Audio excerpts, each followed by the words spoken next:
360-degree footage. Yeah, so if you've got any issues, type them into the chat, or you want me to expand on anything.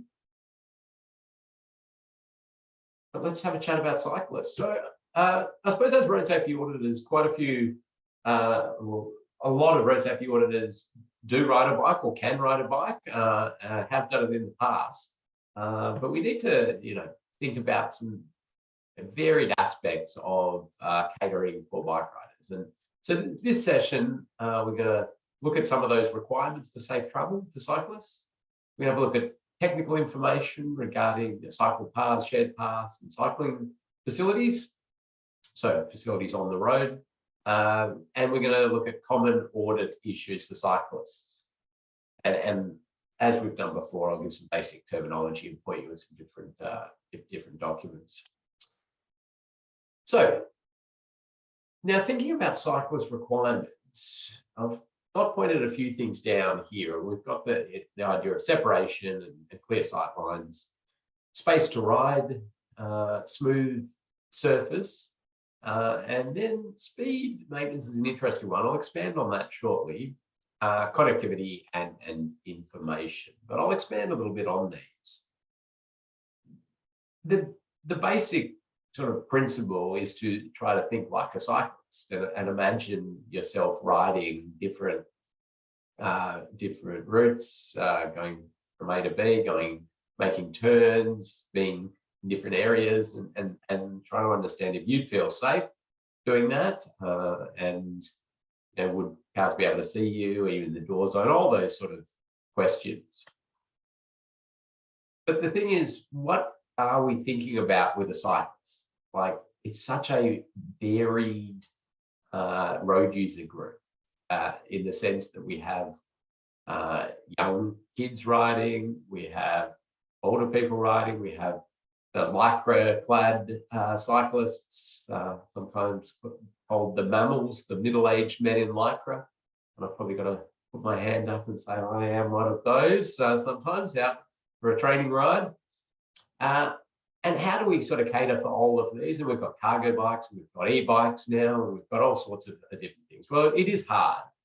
I think the principle of the 8 to 80-year-old in thinking about the safety of those two ends of the spectrum is a really good starting point. It aligns with encouraging, a lot of people to ride their bike and do it in safe ways. The theory is that if you cater for an 8-year-old and an 80-year-old, you'll cover everybody in between. Not quite true for cyclists because of that sort of lycra-clad cyclist cohort, but I'll talk a bit more about that.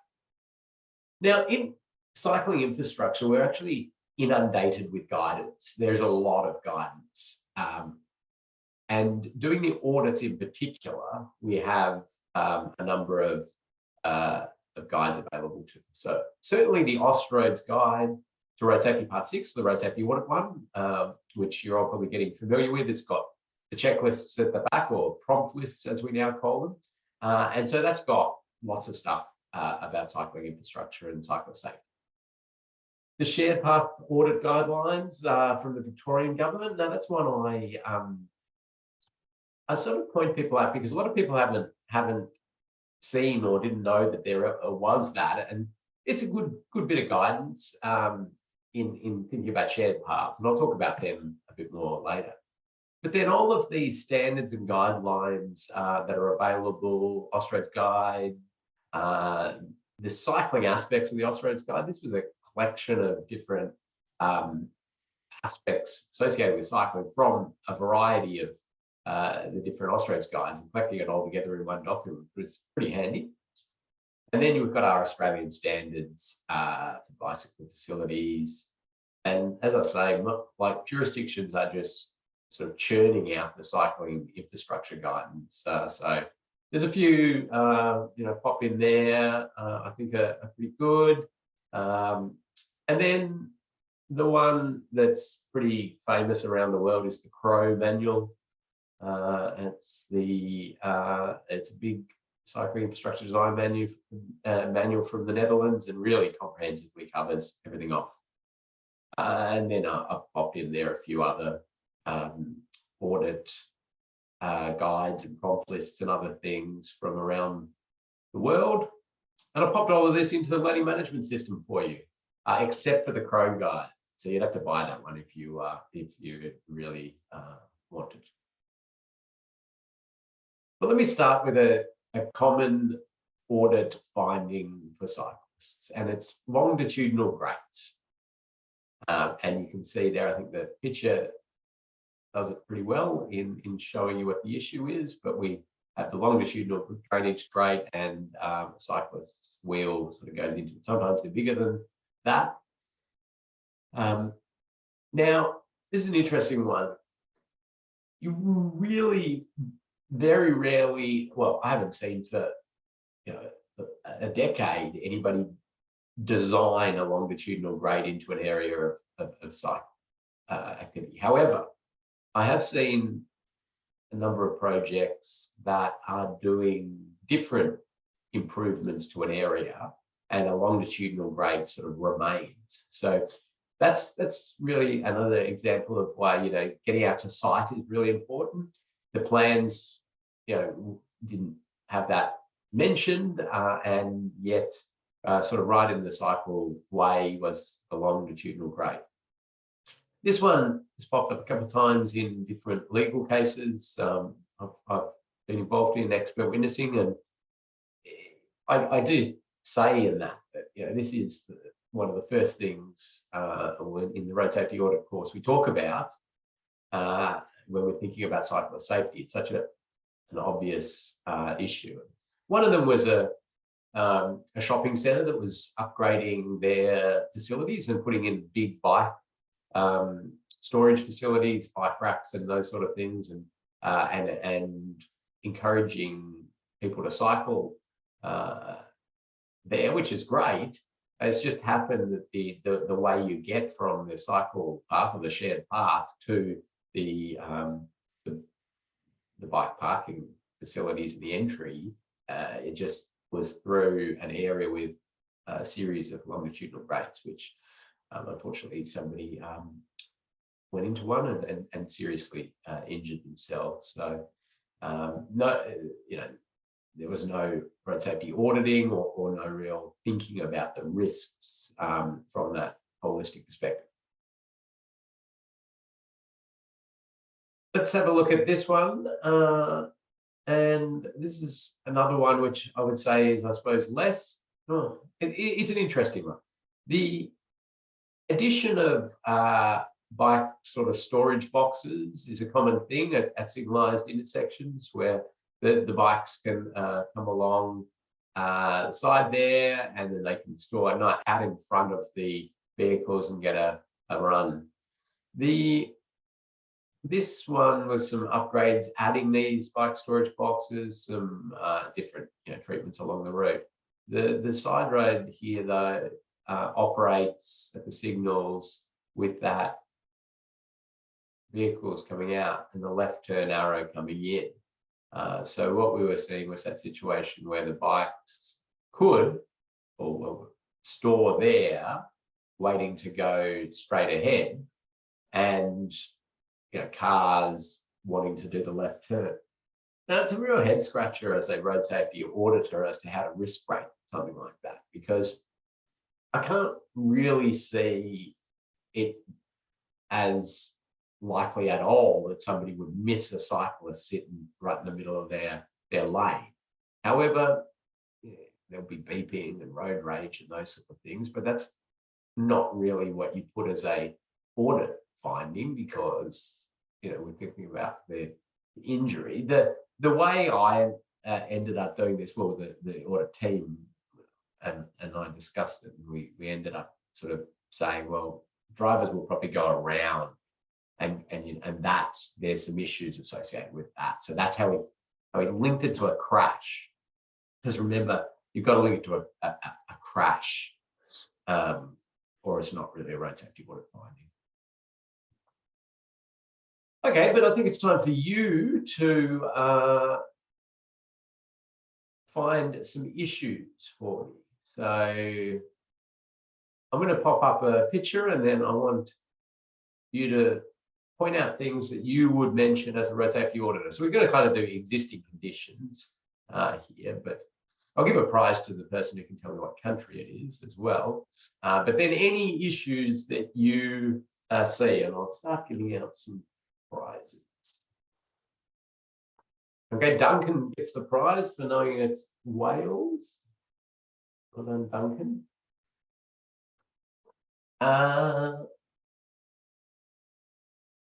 Okay, and Joseph can have a prize too, because I just talked about longitudinal grates and popped one in. There's one right there.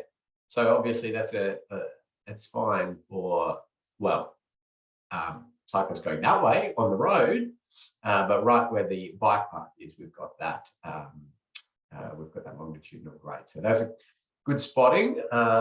And then really good points around coming in now around, we've got sightline issues, and what else are we seeing? Yes, lots of people concerned about the sightline issues. So thank you for all. Doing that. Oh, Kathy's telling me that she's noting down prize winners. Thank you, Kathy.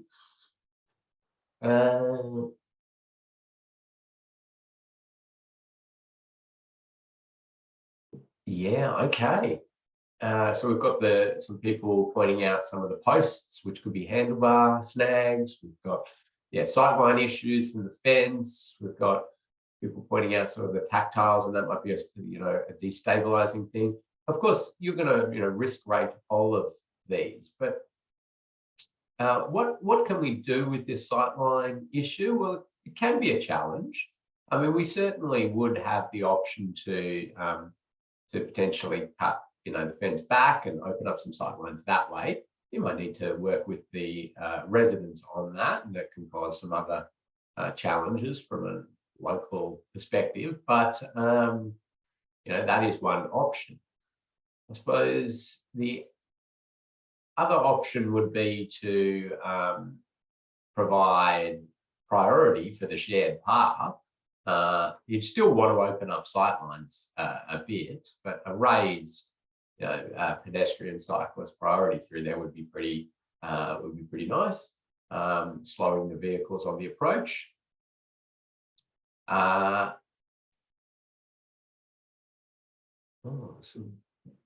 people are putting in some really good questions there. Does lighting sufficiently light up crossing onto the road? Good question. You would want to check the lighting as well. I think that's a really good point. Confusing orientation, the tactiles. These are all really, really insightful things. I suppose with the sightline one, I mean, this is an interesting sign, isn't it? Cyclist dismount. My Welsh is pretty good as I translate it.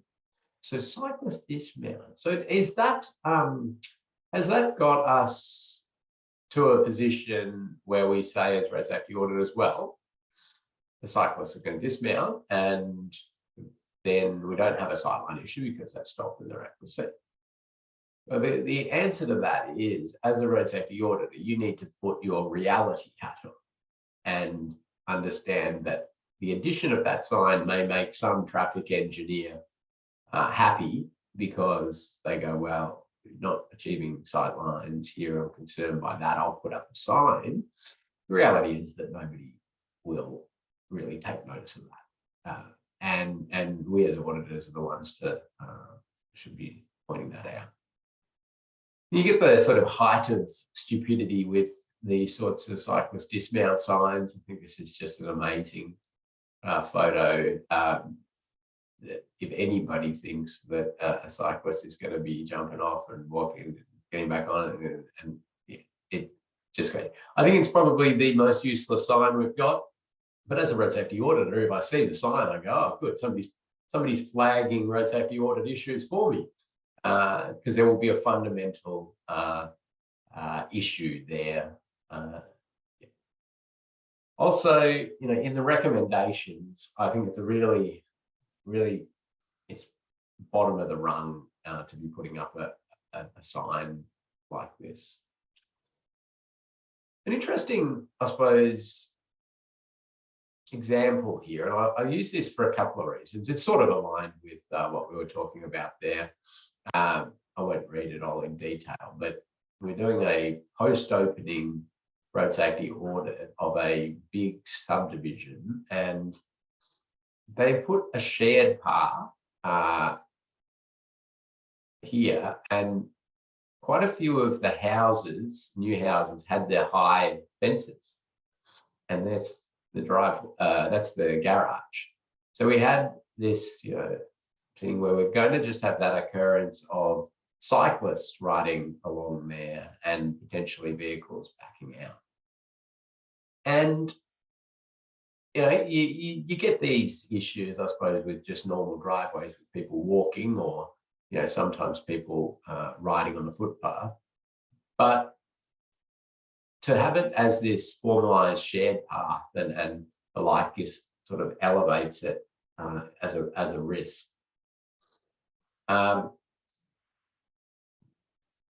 So it got a high risk, but it got it in that sort of possible and moderate.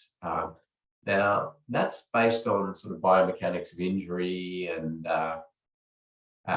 what we think is sort of the speed of the crashes. Now, there would potentially be circumstances where it would be much worse, but I was trying to, take the common crash that I would expect out of this.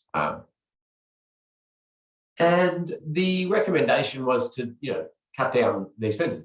Ideally, we would have seen the path, out and some good separation. But in this sort of post-opening audits, you kind of understand that they're not going to do that. So popped into, to cut down some of the fences and open up those sight lines. Now, this was an interesting one when this was handed over to the local government, because they didn't want to borrow this. They said, well, that's part of our subdivision design standards, or whatever it was, and that's already been all approved. So that's their sort of their property, and they asked for it to be removed out of the road safety audit. Now, you will find yourself in these sorts of dilemmas if you get into auditing, and this is where you need to sort of say, well, what's the purpose of the auditor? And it is to identify issues, and it's not our role to rectify them or take stuff out because it's not convenient or the like. We flag the issues, and so we politely said no, we're obligated to leave that in, and you're welcome to utilize your area over here to make the different responses that you want, which displeased them, and but it was eventually rectified, and the design standards changed as well. So that's a win.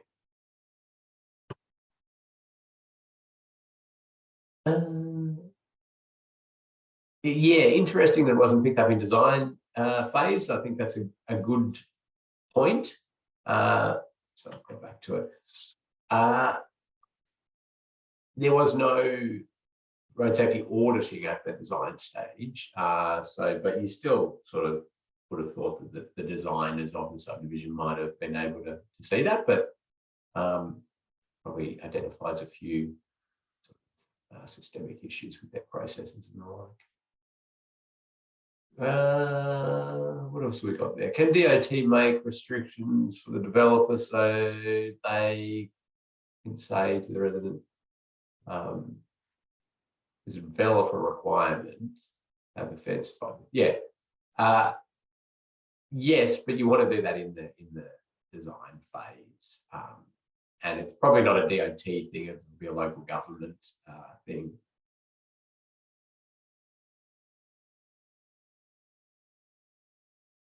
yeah, okay, getting some points about builders and who does it and who's accepting the designs, local law issues. So I suppose I put it in, show an issue, but also talk about the process that some people will ask for things to be removed out of road safety audit reports, and you can't, you can't get into that game. Otherwise, we're sort of hiding potential road safety issues. So different surface deficiencies for bike riders. We want to think about not just the rider sort of hitting these and being destabilized, but we also want to think about the rider avoiding things, going into dangerous areas and the like. So surface issues present a few dangers there.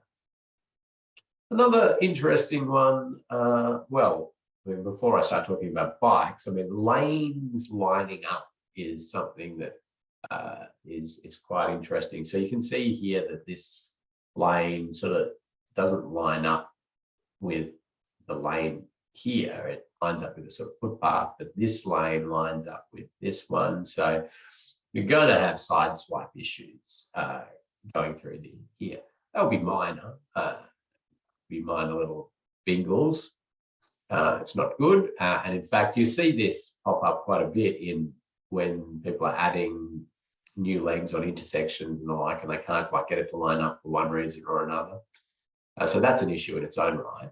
But then if you've got a cyclist in the mix of this, that's where we're going to see more severe injury just due to the fact that they're more vulnerable. So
Hello. Yes, sorry, we have lost him. It wasn't your internet. It's definitely his. Isn't it great doing it from a new place this morning? He's logging back in, but I just thought I'd take this opportunity to check in. String broke from Tasmania. The humour coming out of this group is exceptional. Does anyone have any issues in terms of the site that we've allocated you for your audit site visit? And have we looked at that yet? Because if we haven't, that's something I can do whilst Ken's getting back up and running. Haven't seen yet. All right, terrific. I will just do that. I'm back, Kathy. And yeah. Am I sharing my screen? Are you seeing my screen? Starting to, yes. You still can't hear me, can you? No, I can hear you. Oh, okay. Damn. You're enjoying it. I was. Now I'm not sure if you're saying you can hear me just because yeah, there is a black screen. Black screen now. It says you've started sharing, but you have frozen again. So how about yeah, it is awkward, isn't it? Thanks, Jason. How about I do the slides maybe? Would that be better? Yeah, can you hear me? Yeah. Am I moving again? Yeah, a little bit. Yeah. Yeah, but we're not getting your slides. I'll try once more. Okay. Now I will do something else here.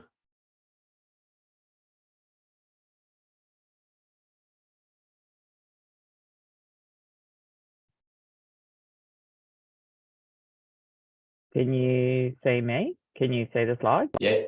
Yeah? No, I can't see the slides. I'm just going to try something else here.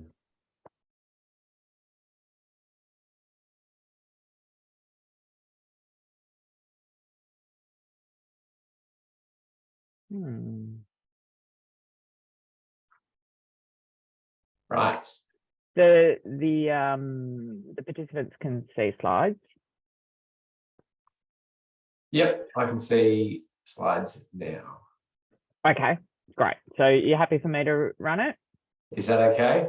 For sure. You could, no doubt, do all the presentations. There we go. We can see your teams now. Yeah. Are we on the right settings? Yeah. Prize for Kathy. Yeah, swap that and let's keep thinking along.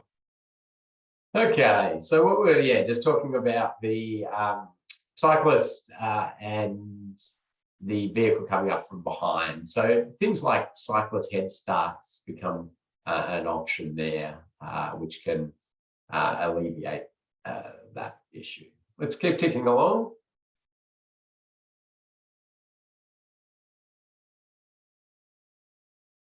Okay, roundabouts. So cyclists and roundabouts are quite an interesting one. And we've gone through a bit of an evolution there with cyclists originally sort of designed them in these sort of local environments to try to push cyclists as far out as possible, as it is in that diagram. And then there were some issues associated with vehicles trying to overtake cyclists in the roundabout, and we had issues there. We also had this look but fail to see, where a driver comes up from one side, looks, and the cyclist was sort of not where you'd expect somebody, and that caused some quite a few crashes at roundabouts. So then the advice changed to using a device to try to get cyclists into the middle of the road. I think that might be the next slide, Kathy. Yes, there we go. The advice was for that, and the prize for the person who can type in what that device is. Joseph is onto that very quickly. Well done. That's a sharrow, correct? It's mashing of the word shared and arrow. And it's to indicate that that's a space here where there will be that sharing of the space between cyclists and vehicles. Now, the advice is that cyclists, you should encourage cyclists to claim the lane, so they get in a better line of sight for a vehicle on the side there that's going to give way to them, and the vehicle behind won't try to overtake them in the roundabout. You can sort of go, are you going to let your 8-year-old do that, or encourage your 8-year-old to claim the lane? No, you're not. It's going to be a very challenging for them and concerning, I suppose. So it's probably not the ultimate. And we've started to move now to understand that the Dutch style protected roundabouts for cyclists are our ultimate, where we can fit them in and the like. But these are all things, when you're looking at roundabouts, you might be able to consider recommending, or you might notice them. Okay, jump on to the next slide, Kathy, and let's have a look at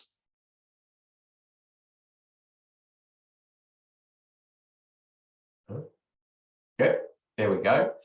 So 2-lane roundabouts are particularly challenging for cyclists, and there's a number of reasons why. First of all, we've got the potential, undertaking a right turn as a cyclist is highly problematic, because you've got to navigate across 2 lanes there that are coming through.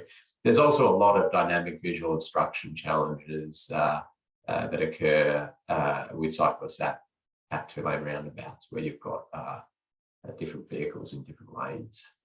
So jumping on to the next slide, you'll see that we've got lots of potential for improvements, and people are coming up with different designs and trying out different bits and pieces. So This one is the idea of separating out the cyclists, so they've got maybe a priority crossing,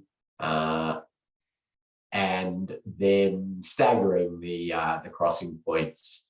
So that's a decent design, and certainly the Dutch would have that go underneath over the main road, and you'd hope that we might be moving to that in Australia and New Zealand, and being more understanding that, you know, if it is a major traffic route like this, that we would be providing that full separation. But this is it's got some merit to it.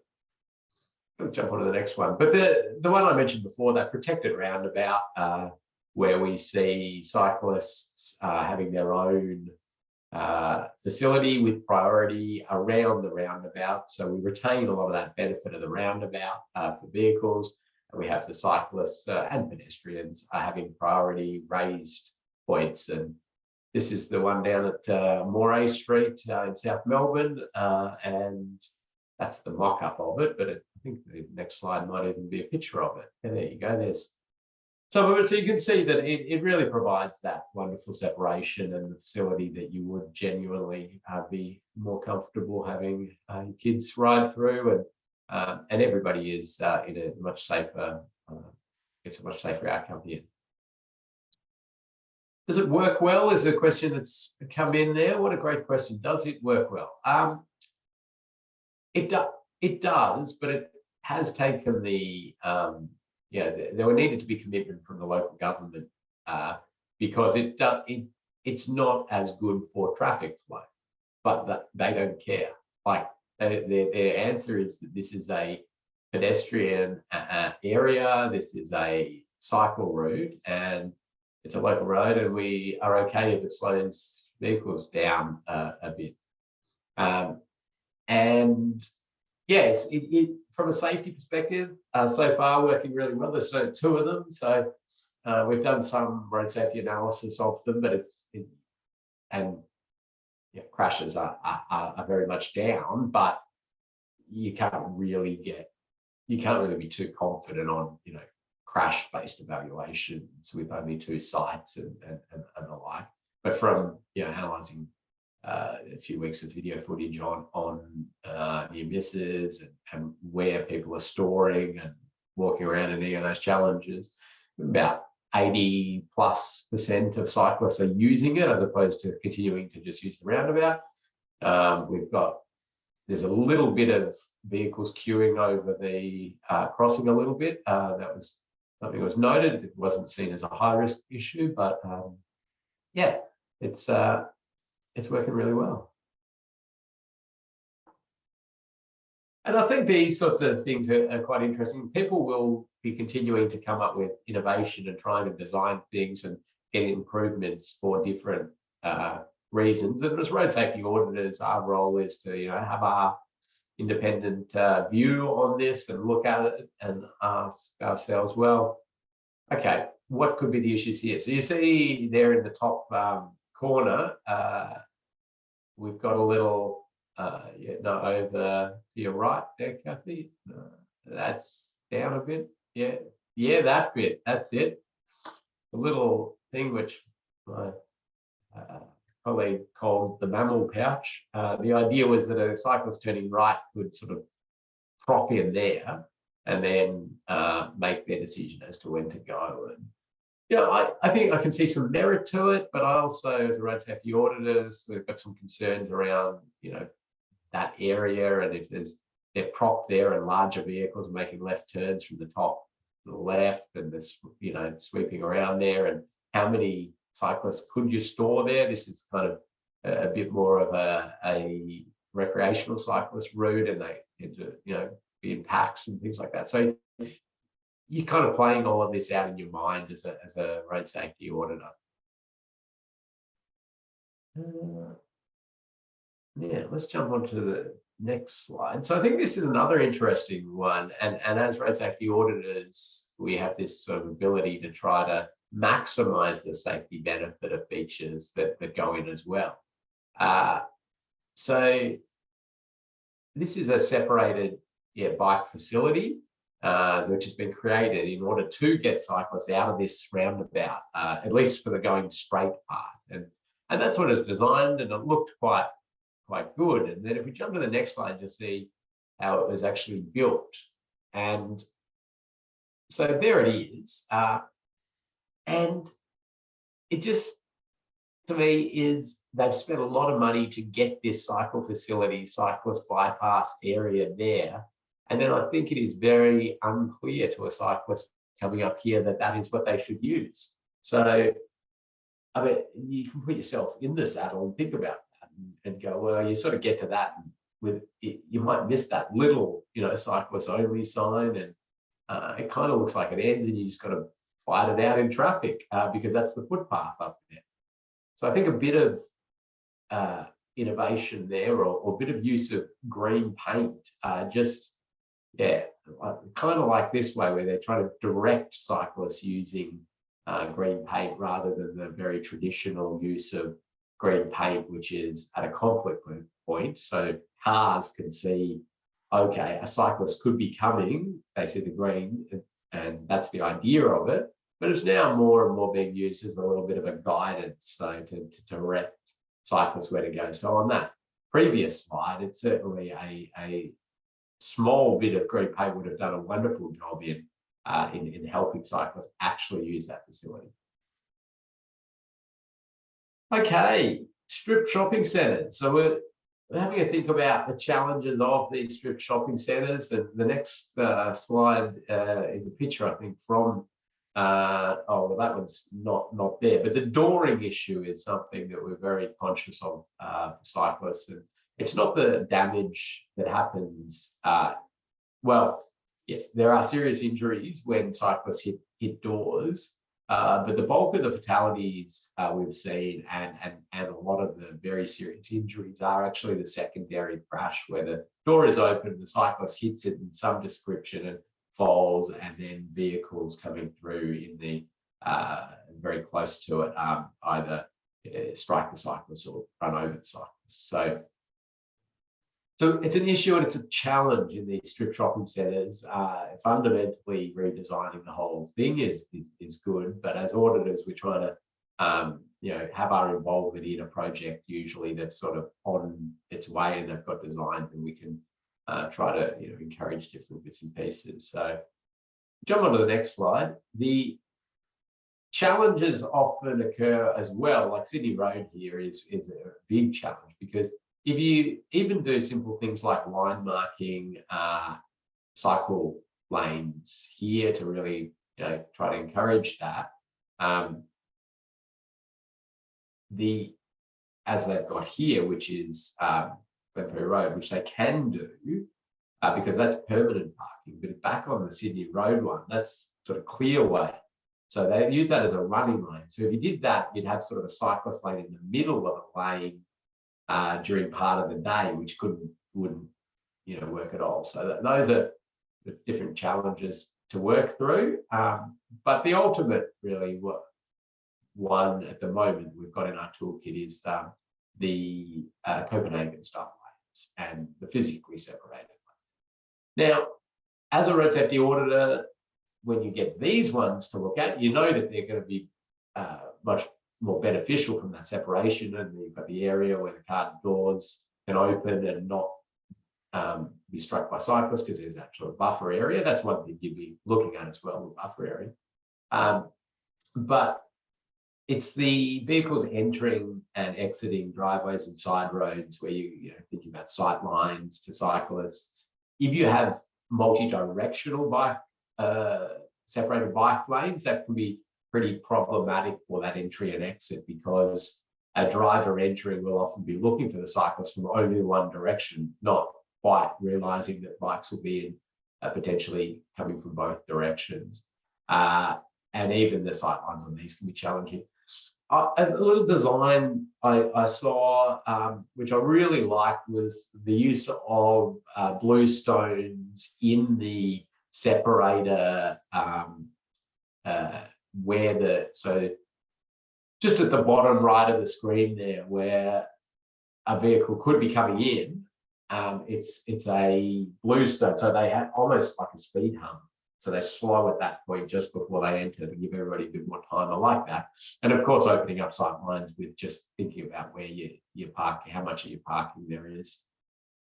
There's other challenges with these. Some of them would make your road safety audit. Some of them are just practical challenges of disabled parking spots. Also, people using them as or not understanding that they can't drive in there or park in there. And what else do we have? Oh, people unloading goods from and loading them into those areas. People with prams and yeah, so they're not without their challenges, but from a safety perspective, they do perform exceptionally well. Let's keep ticking on, and we talk about these priority path crossings. So this is shared paths crossing roads, but giving the shared path priority. And the way to think about this is that it is just think of it as a road-to-road intersection, essentially, and that the path is kind of a road, and it gives you then understanding about the signage of it. So it's just a give way, and yeah. These have great advantages. You need to think about sight distance on these, and there's some really good guidance available now on how to work out what's an appropriate sight distance on a shared path crossing like this. And I'm happy to share that with people if they're interested. If you jump onto the next slide, yeah. So that's just a bit of signage change that people are going with. Yeah. Kathy took this photo actually, so it's appropriate. She's moving the slides forward. There you go. That's the setup that you'd be expecting to see. If we go to the next slide, that's sort of the view from the cyclist perspective, and it provides that great connectivity. Now, interestingly, on this bit of trail, we see there's 4 crossings that have this priority, and then one where it doesn't, but it has all the characteristics that kind of make it look like it's cyclist priority. And so as an auditor, you sometimes do want to be thinking about the surrounding area, the consistency of treatment to see if that might play into it. So you do that even with cars, for passenger vehicle, intersection treatments, it's consistent. Are we seeing some, priority, and then flip the other way, and that could be causing an issue as well. Lots of things we can suggest as auditors, certainly looking at local area traffic management schemes. And one common thing is that cyclists get squeezed in. So this is a one-way slow point, but this one has bicycle bypasses. And that's a really elegant treatment, in my opinion, because we are getting that slowing of vehicles because it's the one way and they have to slow down to work out who's going and all of that. But the cyclists aren't involved in that, in all of that chaos, and get a continuous run through. So thinking about cyclist sort of bypasses, all these sort of things are good, and maybe even the selection of which local area traffic management features will be used in the design. And I mentioned the shared path audit guidelines, and we can do road safety audits of shared path facilities. So even though, we kind of think of them as a road-related area, and they get a road safety audit, but it's often talked to as a cyclist audit or a cycling road safety audit or a shared path audit. If you jump onto the next slide, Kathy, I think we have a few things in there to think about on the shared path audits. And there I was out with a colleague doing a shared path audit around the Bendigo area. And we think about things like park widths, obstacles, have different hazards in the path or close to it, horizontal and vertical alignment, surface conditions, quality, the intersections, how they're done. So tend to take a dash cam. I use my phone camera because on photos can be, they're GPS tags or GIS tags, so you can just drop them onto a Google map, for example. You know where all the issues were, and it's just easier to put your report together using something like that. When you're doing these existing conditions audits, where you're picking up quite a number of things. Now, you're going to risk rate them as well, so it helps for the receiver of the report to be able to have some prioritization.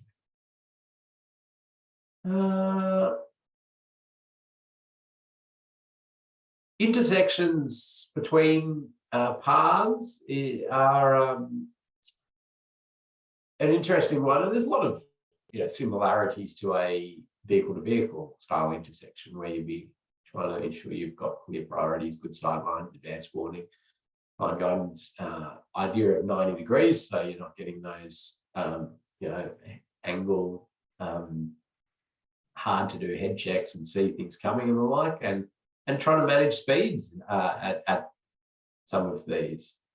The next slide, I think, has another example of just a confusing priority, a sort of a Y intersection. We don't like Y intersections in the normal road environment, and it's another bit of a challenge here. This one's also weird because you've got the different coloured pavement, where the non-priority route actually is the continuous pavement colour, and the priority route is the other colour. So it's just going to be a bit confusing. Now, it's probably a bit low. I mean, there's a risk there. It's probably not in the high risk, but it's something that could be noted and improved. Let's jump on to the next slide. Just pointing out a few issues which I think are fairly obvious: drop-offs and things on the side of paths. Now, we've got to be aware of this because cyclists will leave the path, and that might be avoiding a dog or a kid, or all those sorts of things could happen, or they just lost concentration or the like, and so we've got to think about those drop-offs and be providing cyclist-friendly fencing when we do have these sorts of drop-offs. Come on to the next one. I think it's got some more minor drop-offs there, you can see. And again, like avoiding, and then we'll lose control. Keep ticking along. There is some good advice in Austroads around hazard and hazard offset from bike paths and shared paths and the like. So we do want to think about, hazards slightly off the path as well, and what the severity of those would be, and the chance that a cyclist will hit them, and note those.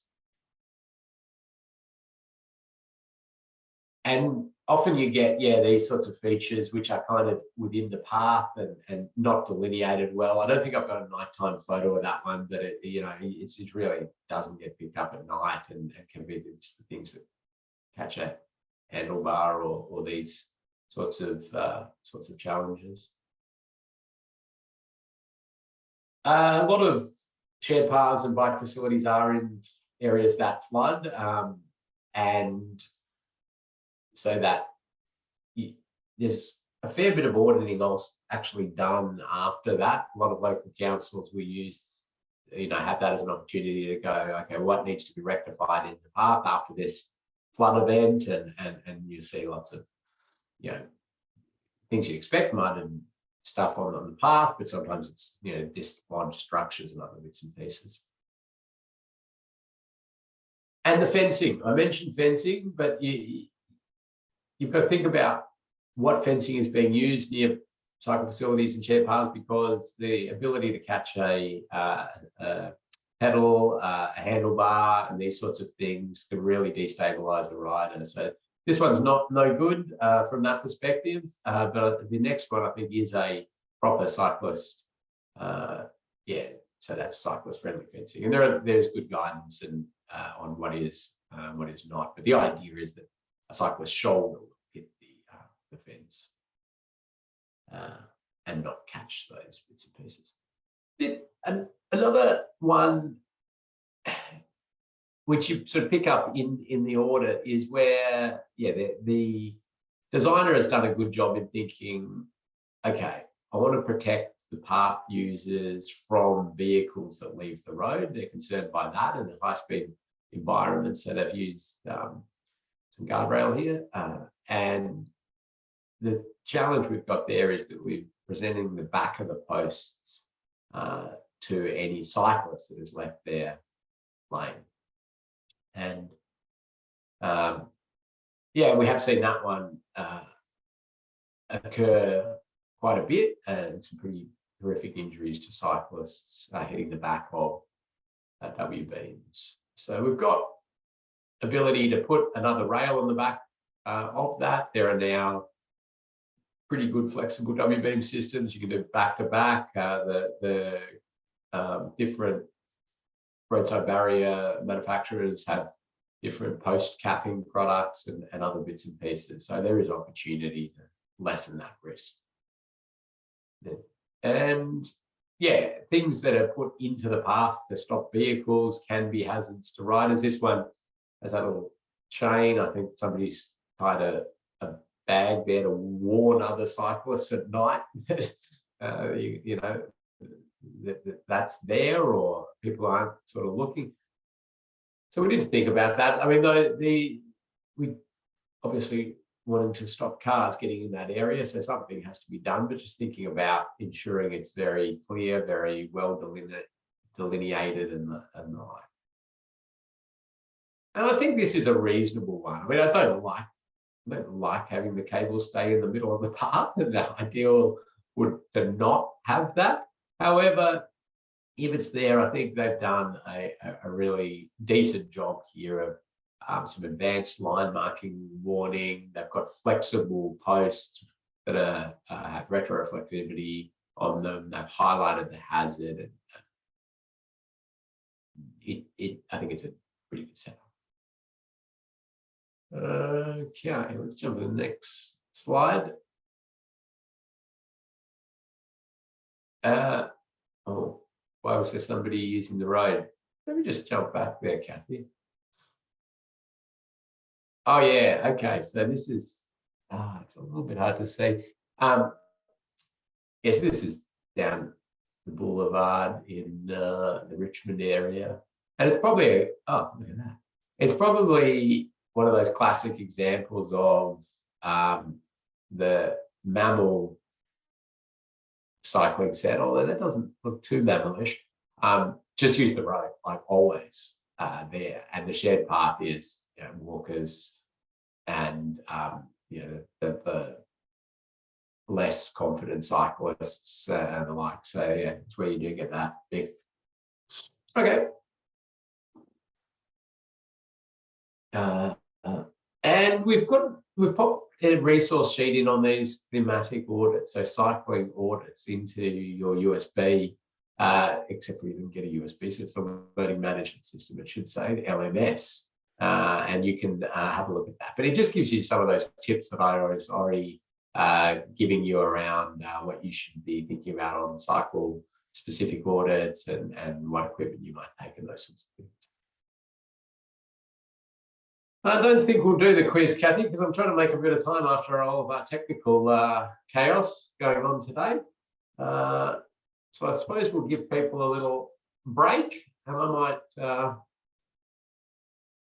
have to play around with seeing if I can share my slides. So let's take 3 minutes, and 3.5 minutes, probably just enough time to get a coffee, and I'll have a go at getting some slides up and running.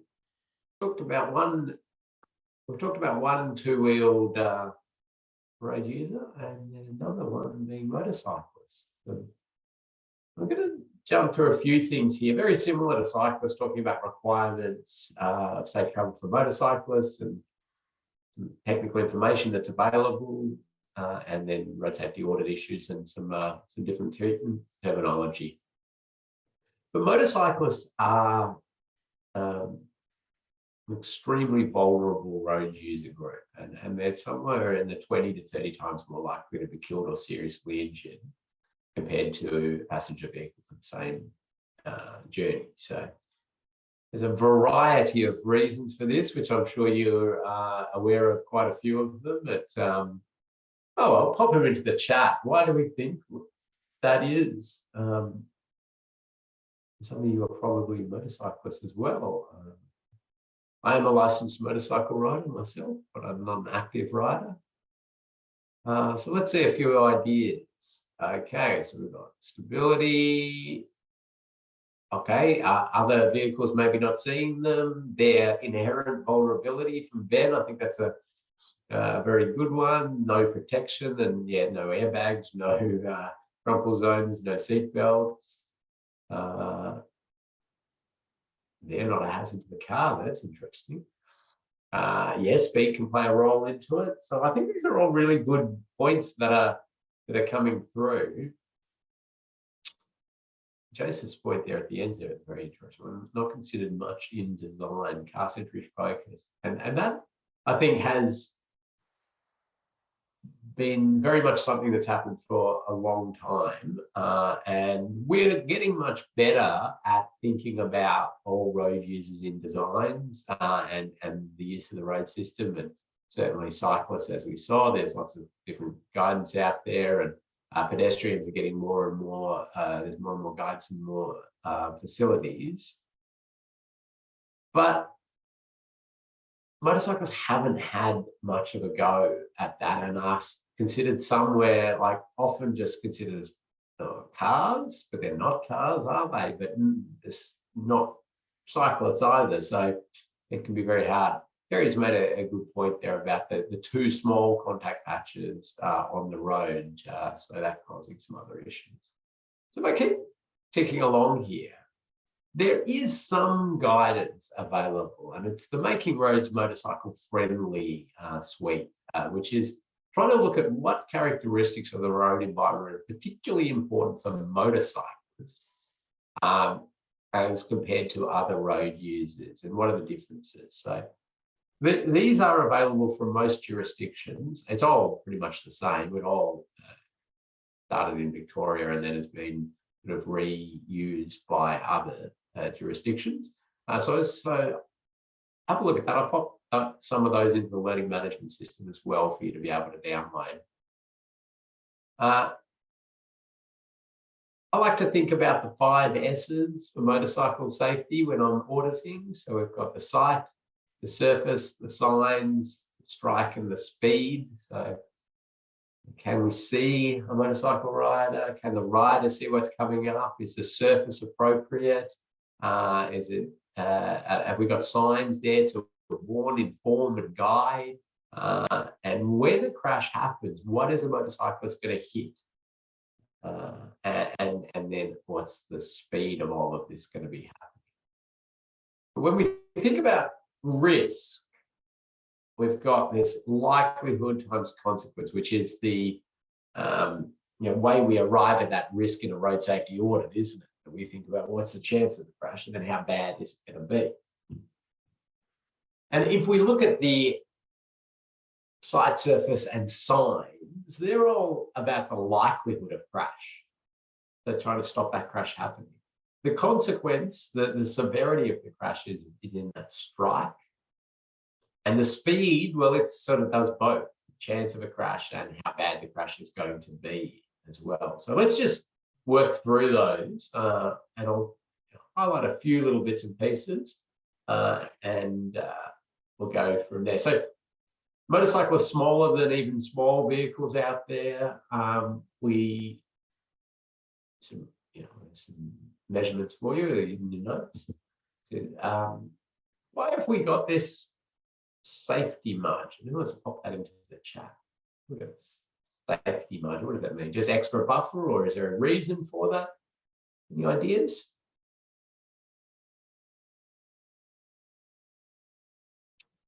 Yes, Stephen is on it. The lean, that's right. And lean was closely followed behind. So a couple of prizes there, Kathy. Yeah, so a rider is going to lean to go around, but the very small, well, the smaller size of riders means that signs, signal controller boxes, power poles, all these things can block a driver's ability to see a rider amongst traffic. And there's a very small sign, just took this photo just to show how, there's a small sign that's blocking the bulk of that rider. So you can imagine a bigger sign or the like would certainly do that. And we've got to think about the dynamic visual obstructions as well. So the rider's got the nice high vis on, so you can see that. But you can imagine you're looking at design, and you've got to think about where vehicles will crop and motorcyclists potentially being involved in all of this. A rider being able to see what's coming up, what's ahead, is really valuable for them to make appropriate decisions on lane position, speed. So where we don't have that, the importance of the appropriate and correct signage is really enhanced for motorcyclists. Motorcyclists are very attuned to signage, and our responsibility is clear, consistent, correct signage to advise these things. Anybody know the term for this curve that tightens up? It's got a particular name. Anybody know that? Lachlan onto it first. There, compound curve, correct. And compound curves are particularly hazardous for motorcyclists because they set themselves on a speed and a line based on the radius of the first curve, and then it tightens up and they have to go to the outside of the curve. So not good for passenger vehicles on these tight compound curves, but they'll lose a bit of traction, but they've got those extra points of contact with the surface that they can often regain control, but riders don't have that luxury. But these signs actually are pretty effective. Then they get supplemented with a curve tightens often, and potentially a speed advisory as well, which is giving that warning to the rider that this is going to tighten up on you. And these are sort of proven quite effective, at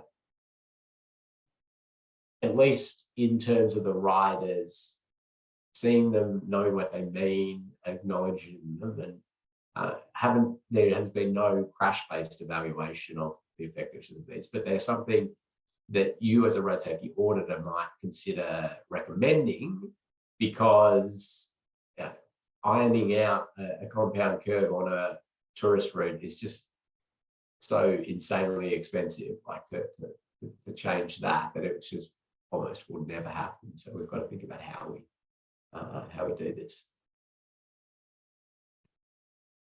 And here's an example, actually a real compound curve out there, which goes from 252 radius to 117 radius. So it tightens up a bit, and the 4 motorcycle runoff road crashes at that spot. Interesting. There is a gravel road joining there, so that's probably got some gravel wash on the surface as well. So that's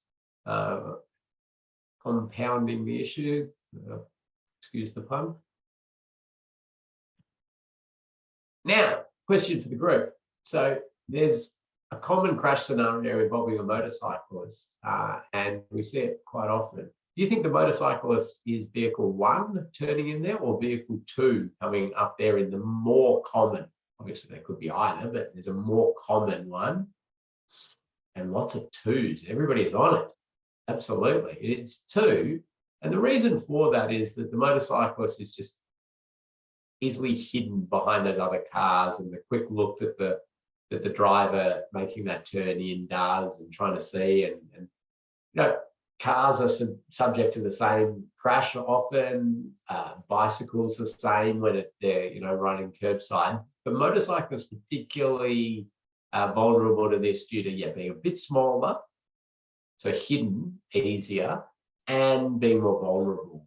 So we see this happen a lot with cars as well, but a lot of the time people are walking away from it. But motorcyclists very challenging. So I suppose, what could we do here? Anybody actually got any ideas?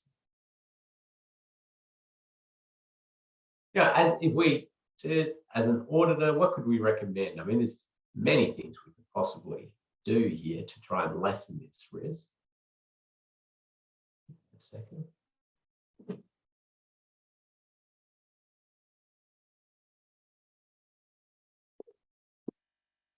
Yeah, so close the median opening. Absolutely, that would certainly eliminate it there. Signalize the intersection, yep, or link it to the signals where we might be getting queuing back from and have some sort of signalization there. That could be an option. Yep, and Alison sort of articulated that. Push the hold line back a little bit. I like that one. It's cheap, but it could be quite effective. You can't push it too far back. I mean, this is a massive pick where I don't know why I'd use this example, but yeah, pushing the hold line back a little bit can just open up sight lines a little bit better for both the rider to react and evade and for the vehicle to see.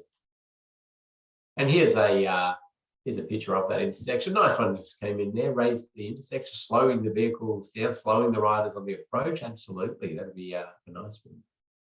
That's actually that intersection that I was showing the aerial of. So you'd see there the vehicle turning in, the sideline blocked by that truck. Absolutely.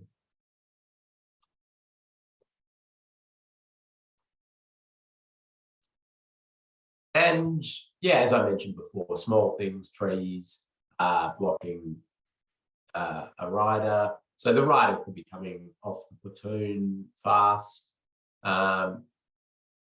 And yeah, it's potentially going to be struck. So I think the question is, what would I do at this site back here? Well, we were proposing very much what everybody was thinking there, but working out whether there is the possibility for drop-off signals, which is essentially where you have only the two, you have a red and an orange, and you have these sort of here at this point. So when you have these go and then it queues back a bit, and then you get the orange and the red, and then they just drop off in order to facilitate that was the end recommendation on this one, which hasn't been implemented, but that's okay. There's always different challenges, but I do like to pull the whole line back idea or close it, but traffic ops people don't like closing these a lot.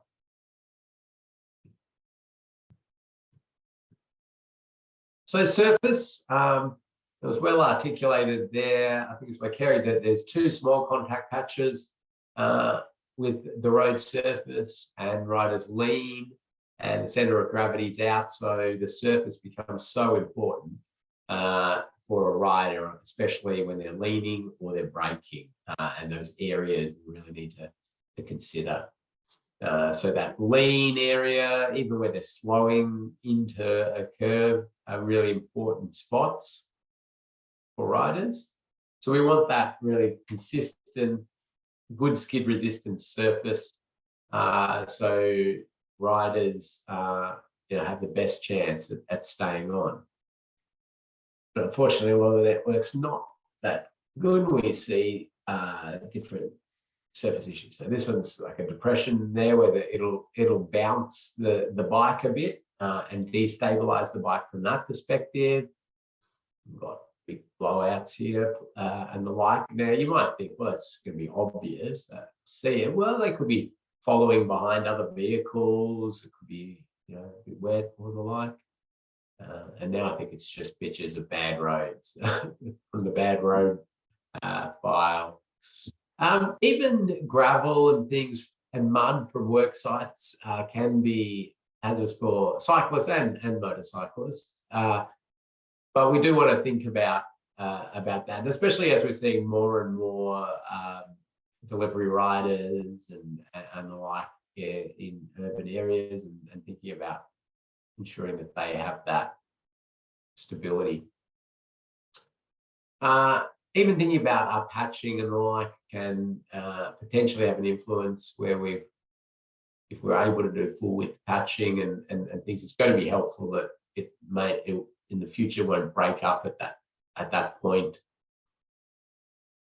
Here's a patch that's failing for some reason, but it's on a popular motorcycle touring route and really going to be very hard for a rider if they're not made aware that this is coming up to do anything apart from go into the other lane.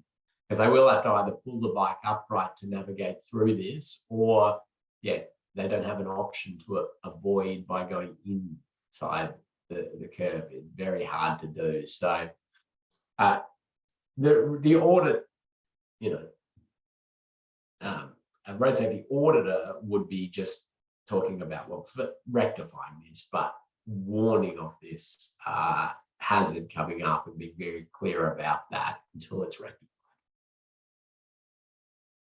And of course, steel plates for cyclists and motorcyclists can be slippery and can be quite a hazard for a rider. Again, if the rider is following behind a vehicle or it's wet and dark and these sorts of things, they can be off the bike very quickly and into some pretty dangerous territory.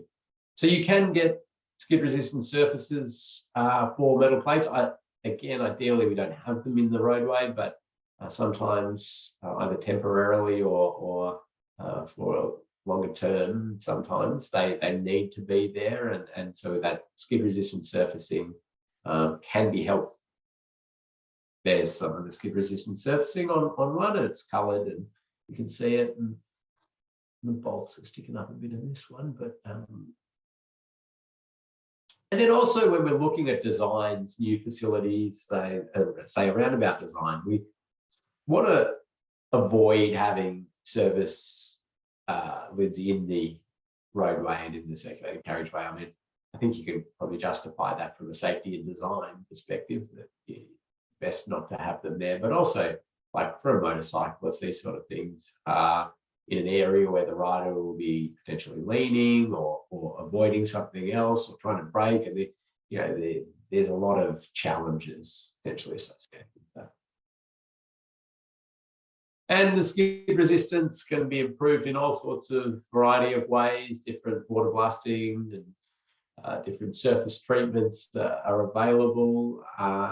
Here's an example where it was done on the approach to the intersection and throughout the intersection, but not on the exit, because so saving some money, and it's not the point where the riders have that particular challenge where they might be braking hard or avoiding. And if we can seal all the way up to a barrier, that can be advantageous, because a rider if they hit an unsealed surface, they're in a lot of trouble. So sealing right up to barriers can be good. I'll talk a little bit more about barriers shortly, because it's quite a bit to unpack there. Okay, curbing. Well, we've got different curbing types for different reasons and the like, but the more mountable the curb, the better for motorcyclists. They have a chance at staying on the bike. A barrier curb, this one is likely to destabilize a rider if they hit. Now, there's situations where you absolutely have to use that type of curbing, but it can be a consideration. So here's a little video of this is more just to show you how small a lip can destabilize a rider. I think the actual roundabout is quite good. I'll play it.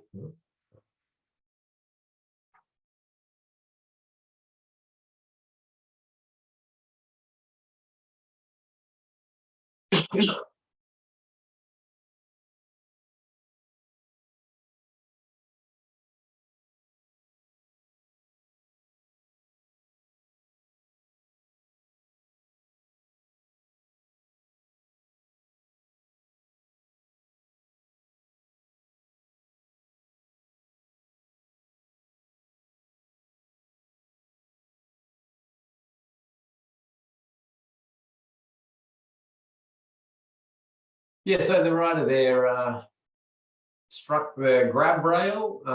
You saw the little small lip. I think it was nicely highlighted and everything like that. But yeah, it's just a small lip there. And they hit the grab rail, and I showed that when I was in New Zealand, and hey, come and have a look at these grab rails we put in. We use PVC piping.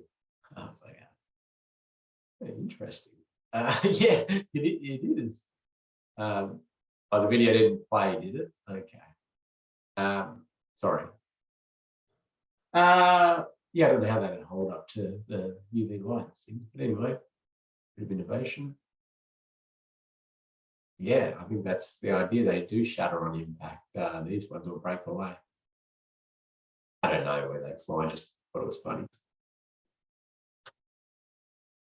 And line marking. So this will be something, if you get into road safety auditing in a big way, you'll see some pretty extensive proposals for line marking the road. It's often in places where the classic is that see-through effect of the intersection or something like that. In order to lessen that and remind people or show people that they have to stop or give way, they want to paint a big give way or a stop sign right at that approach. And yeah, that is just going to end up being a very slippery surface for a motorcyclist right at a point that they might be really needing to brake. So and this one here is another big example of a rider on the lead, and you've got big sways of thermoplastic line marking, and again they will get slippery and so we want to. I mean, line marking is critical to the operation of our road network, but we've got to think about where we're using it, how much of it we're using, and if it could pose that skid resistant issue for a rider or a cyclist. Signs. Well, we want clear, consistent signage, and we want to warn riders of things. There are these particular motorcycle hazard signs. And they do a really good job of warning a rider of a particular hazard for riders. And so I do encourage their use appropriately. And you can see some used out there and some more, I suppose, longer term hazards for riders. You want to remove the hazard, but sometimes they're putting out these and they're really quite effective. But warning of any hazard is good, and work sites or other areas. I think there's a couple of questions that might have come in here as I'm saying this. Is there any guidance on cyclists, motorcyclists' comfort and stability going over raised safety platforms? Yeah, so for the Surf Coast Kidman project, there was some motorcycle testing and how that went, and yeah, that they don't seem to have a lot of trouble with it at all. The key guidance really, though, is to ensure that riders are hitting it at as close to a right angle as you can get. You don't want riders hitting any raising, any vertical deflection on an angle, because that's really destabilizing. But apart from that, they're fine. Yeah, no ramp grades. They say, yeah, different motorbikes can take it on at different speeds. So there is, I'm just trying to think whether there was some accelerometer testing done on that as well. I think there was, but I don't know off the top of my head what the outputs would be. But riders can tend to go over them a bit faster than some of the vehicles. Could use Omni Grip in place of paint. I think it's a good point as well. So it's a particular high skid resistance surfacing rather than actual paint. So the skid resistance of thermoplastic line marking isn't too bad when it first goes down. In fact, it can be pretty good. But over time, it just polishes up. Okay, so motorcyclists leaving the road often on bends, and they're far more likely to go to the outside of a curve than a car, which you may think, oh, what? That's surely every vehicle will go to the outside of the curve more often. Well, the cars are about a 50-50 inside of out to outside of curves. due to overcorrection, the ability to, they certainly start by going to the outside, and then they might overcorrect in as well. But right as the outside of the curve. And so we'll really be thinking when we're doing these motorcycle safety audits of the touring routes and the like about these sorts of situations where you've got a bit of surface issue, there, and then we've got these concrete blocks. I'm not sure. I think they're there to try to protect path users, but obviously presenting a danger for riders and vehicles for that matter. And even galvanized steel posts. So lots of hazards here for motorcyclists. All these galvanized steel posts, which are deemed frangible, are not for motorcyclists. In fact, a galvanized steel post is easily strong enough to kill a rider. And a car will sort of flatten it. And sign faces can present a bit of a knife blade if the sign is running in this direction for a rider. So I don't know, if vehicles coming up here and they got their sight line blocked by this sort of redundant, not needed bit of signage, and to come out here, and maybe they pull out in front of a rider and the rider goes up onto the edge there, they're in trouble. So we could think about a whole lot of things here. Consolidation of signage might be even one of them. Do we need a sign set over there and over there? We've had one. Do we need this thing here? And are there potential more flexible signage ranges available? And there are some good low mount ones. Nothing yet, although we're working hard with Swinburne Uni and Department of Transport at the moment to try to get something that would be frangible for motorcyclists that could be used on a high-ish sign. Low mount signs, they have these sorts of things, rubberized ones that can be struck and bounce back up. But when you go a little bit higher and the wind load, these just really aren't. You can't really use that stuff. Okay, thinking about riders leaning, they will lean as they go on a curve. So, roadside furniture close to, this will be taken out by a truck or a motorcyclist, I would suggest. But nonetheless, there's a staged photo of a rider leaning around the curve and going close to the side, just to sort of show how that. And we think about protecting road users from roadside hazards using barrier systems. And barrier systems are designed for vehicles, cars, and trucks sometimes. And motorcyclists can have some challenges with barrier systems. So a big amount of research and work out of the University of New South Wales was done over about a decade, looking at motorcycle crashes in the barrier systems, what happens, what types of barriers, where they were, the injuries, and all of that sort of stuff. And summarizing sort of all of their extensive research was that half of the riders striking barriers, about half, hit the base of the barrier. They're sliding along the ground. The other half hit the barrier and they go over the top very quickly. So they're not running along the barrier system. And Stephen's popped in the question about wire rope safety barriers, which I will cover off shortly. I think it's one that it's important for us to understand the actual issues, not the what is talked about a lot. Now, I won't show you. I had some videos coming up, I think, which I won't show because I think I'm having this streaming issue with net connections and the like.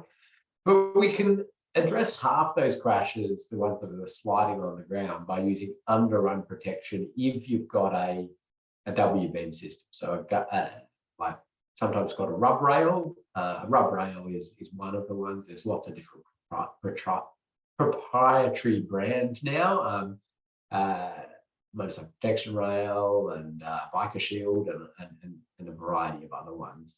But the idea is to hit that and run along it. So you can see here, if a rider was sliding and they hit one of those posts, they're in big trouble. If they're sliding and they hit this, they're going to run along it, and it's going to be less severe. It's not going to be friendly, but it's going to be less severe. Is that WBIM overlap correct? What a great question. Let's have a look back. I assume it was this one. Well, this is not a photo from Australia, so potentially driving on the right-hand side and coming the other direction. But I'm going to give a prize for that eagle-eyed look. So what the comment was that came in there from Duncan has noticed, okay, we know that you overlap your barrier systems in order to install it. And we always want that to overlap in the direction of travel. So, because if a vehicle hits up here, there's a chance that that would pocket, like that they would snag on that as it sort of, as the barrier system deflects. So that's a good, really good audit, road safety audit type finding and pickup on that. Just, the post-opening road safety audit. So yes, very much prize-worthy, great auditing eyes.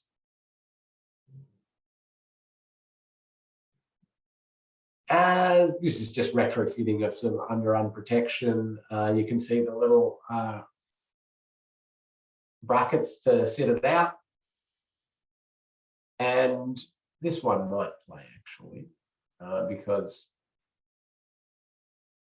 it's a motorcycle dummy in a motorcycle crash test striking a post, which just shows the violence of it. But the redirection there, so these are 60 km/h, 25-degree angle tests. So hopefully a little bit of that might stream for you. Don't worry if it didn't.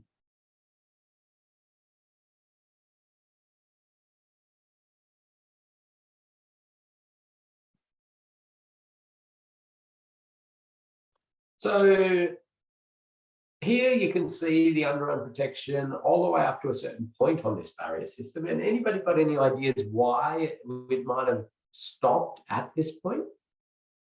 Why have they stopped it here? Yeah, we'll give that to Ben. End terminal, that's right. So those who know about barriers, that's the end terminal. That's a part of the barrier that functions very differently to the rest of it.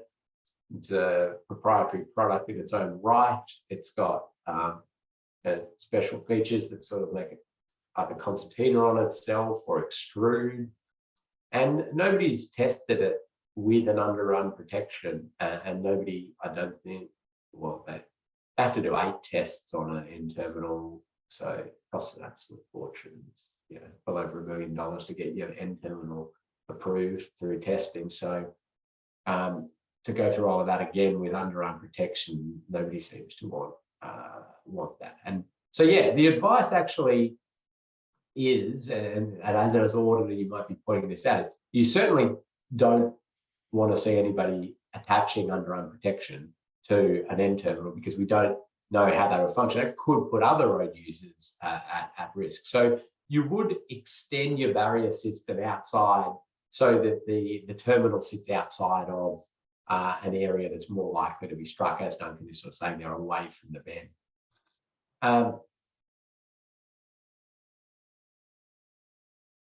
And yeah, so there is actually an underarm protection system that has been trialed in Victoria. It's called Polybuffer, that doesn't actually attach to the system, and it's plasticky. We're getting a suggestion of some sort of rubber thing, but yeah, there's possibility around doing something like that. But you really don't want to compromise the way that end terminal works. There's lots of opportunity for innovation and the like in the barrier system space. So why rope safety barrier systems? Yeah, they get a a bad rap from the motorcycle community or portions of the motorcycle community, and it's wire rope safety barriers in motorcycles is such a very, very tiny proportion of motorcycle crashes compared to other barrier system types, compared to just running off the road, hitting trees and rocks, and signposts are a far bigger one than a wire rope system. So it's massively out of proportion for what it is. The thing is that the posts are the danger. The wires don't slice riders. That's an absolute myth. If a rider hits it upright, they go over the top. If they are sliding, they hit the posts. And post protectors have been tried. So that's a sort of football goalpost padding style protection around the posts. And you can see it here. I personally don't think that this adds much value at all. It calms a few motorcyclists down that something is being tried. But the reality is you're still trying to, absorb energy there, aren't you? Rather than a redirective property.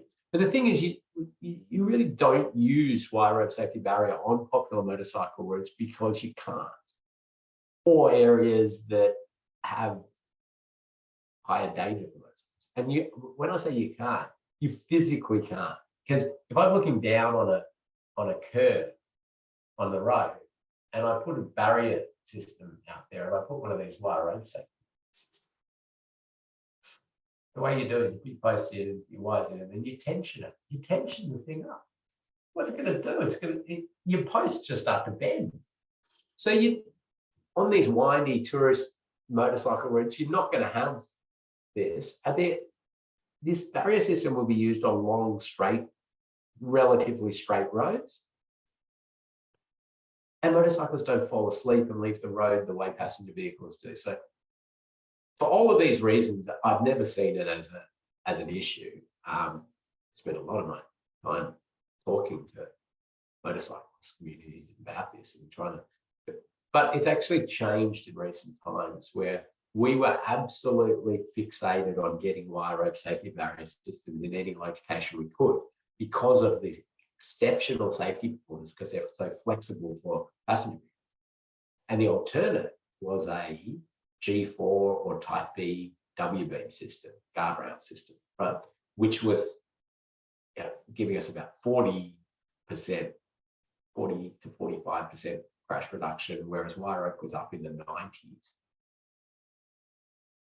But nowadays we have a flexible W-beam system. So the innovation from the barrier industry has got us something that's actually very, very flexible, very friendly, and can have underrun motorcycle protection. So I'm opting for a lot of use of that in a lot of locations because of, this ability to have motorcycle protection.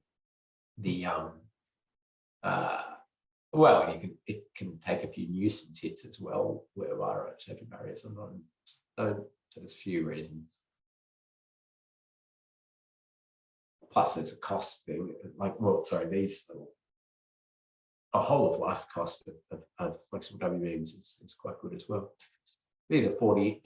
This is probably 10 or 15 years ago, and they're $45 each to add those cushions on this route. And the road safety audit had come back with that suggestion. So I wasn't an auditor on this one, but it's the South Gippsland Highway, and it's the route down to the Motorcycle Grand Prix. So there's a lot of riders at different times of the year. There's quite a bit of motorcycle trauma, and so the addition of this, it was recommended. But nowadays, this would be back-to-back flexible W-beam every time with underrun protection. Just a couple of little things to finish off. So this is a post-opening issue picked up, which is that they connected the underrun protection directly to the post rather than using the brackets. It'll be a lot quicker to install like that, but we lose a lot of safety benefit. And there's gaps and there's areas where a leg could get in there, and so those sorts of challenges, other little things like gaps and concrete bits, that you're trying to create this environment that's just more friendly for a rider, I suppose. And finally, speed. And we can influence rider speed through a whole lot of ways, but simple, good delineation, good cams and the like will be a good way to do it. But do remember, currently we're adding a hazard here every time with a galvanized steel post on the outside of a curve. As I mentioned, we were trying to work on something that will be a bit that will be friendly for riders. It's a little bit of a challenging exercise with the Australian standard on wind loading and the like.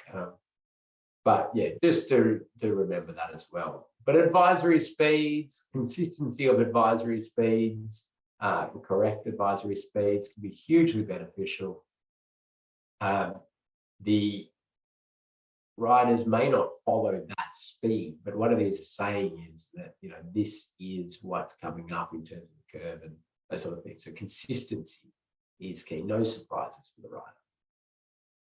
A little bit of random trivia for you, which some of you will definitely know. And you're meant to end your advisory speeds with a 5 and your regulatory speeds with a 0. Do see some advisories in 0 these days, but that's the convention is end with a 5. And when we say motorcycle safety audits, this is where you connect with a rider and the rider rides out the front of the audit following vehicle and provides commentary, either recorded commentary or, you know, talking back to the car behind full of auditors, and the auditors are seeing things from picking up the riders, giving their experience, that there's a rider out there talking about their thing. And well, this issue is actually the back of that W beam. You know, the rider was in this lane and the car, you know, changed lanes on and pushed it into that. So it could be a snagging hazard. A snagging hazard is just something that, yeah, snags a rider, catches a rider.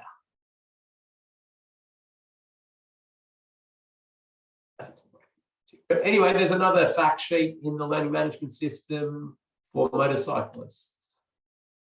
How are we going to time?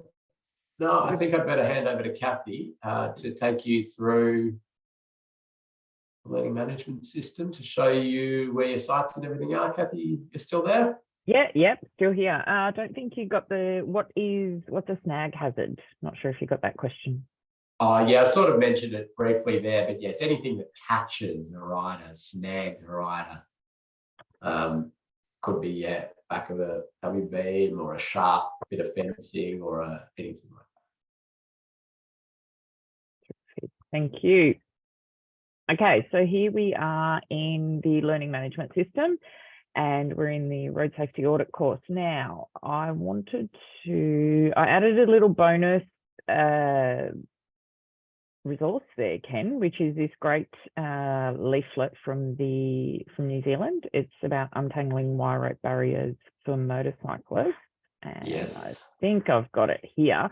It's great because it's got some further information in there, resources, and it's what you were talking about, Ken, in terms of where are the collisions happening, and it's by far and away it's into other things and head-on crashes and so on. So I just wanted to bring that one up. Now you do have a very short quiz this session, module 4 quiz there, and this is your you're going to go out and do your site visit. So what we've done in here is allocated you all a site, and so your name is at the end of your particular site. Now, if there is more than one person, it just means that someone maybe works near you or lives near you or something like that. And if you know them, you are able to do it together as a team. So you can write up the one report and submit the one report. You just need to make sure everyone's name is on that report. So you find your site, and then you go out and do a site visit. And Ken, we want people to wear their high-vis vest and to be safe on site. Don't go out there intoxicated. There is a safe work method statement. Also, just back one bit there, and hold on, just go. No, I haven't gone back enough. Safe work method statement is here, and then also you do need to tick off that you agree that you will behave yourselves. So you grab your site and you go out. You've got a prompt list in your packs that you were sent, and then we've provided you with the road safety audit template, and you just need to do the highlighted sections. So we've made it nice and easy for you. So anything that is highlighted is what you need to complete. Yeah, wrong way. We have put it on our template. Yeah. So there you go. You start by popping in your name, and you're doing a training safety audit for whatever your location is. Give us a short description of the project and any context you're aware of, and you replace this map with your own. So take a snip of the location. Really, really easy. Love this, Ken. Trying to make it as yes. user-friendly as possible. Yes, good, great. So And, all of, yeah. Oh, I was going to say, and I do, like, this is a template that you can use for real audits and rebrand and take yourself. It's just about, you know, it conforms with the 2022 version of the Australians Guide and meets all those requirements, and got, you know, the background info and stuff. So that's why we left all of that info in there, so you can use it in the future, but you also see what a full audit report would look like. So this is just the supplied information that you get. So the drawings for this particular one is what you've been given. Selection of the audit team. Again, if there's more than just yourself doing it, pop in everyone in there and tell us a little bit about the existing conditions, what's happening at this particular site, what you observed when you go out there. You don't need to you know, measure lane width or anything like that. And then you do your site inspection. You only need to do a day one. So we're not asking you to go out there at night. So there you go. So you just pop in what your location, your date and time of when you did your inspection, and there's information here on severity and likelihood. Everything's here for you. Too easy. Okay. Then you write your audit findings and recommendations. Oh, hold on. Do we have an example in there? No, a bit further down. No. So yes, there's me, side photo. So you do need to pop a photo, a selfie of yourself out on site with your high-vis vest, so we know that you really, really did get out there. Here we go. Oh, beautiful. And I should say, in a real road safety audit, you don't need to put a selfie of yourself in the audit. We just do that for the training exercise in this remote version, just to make sure you do go to site. I reckon we could start a training. Although, as funny as it may sound, in the Austroads working group on the update to the Austroads Guide for road safety auditing, we were toying with the idea of requiring the audit team to take a photo of themselves on site to actually prove that they were there, and to show how many of them were there and the like. But anyway,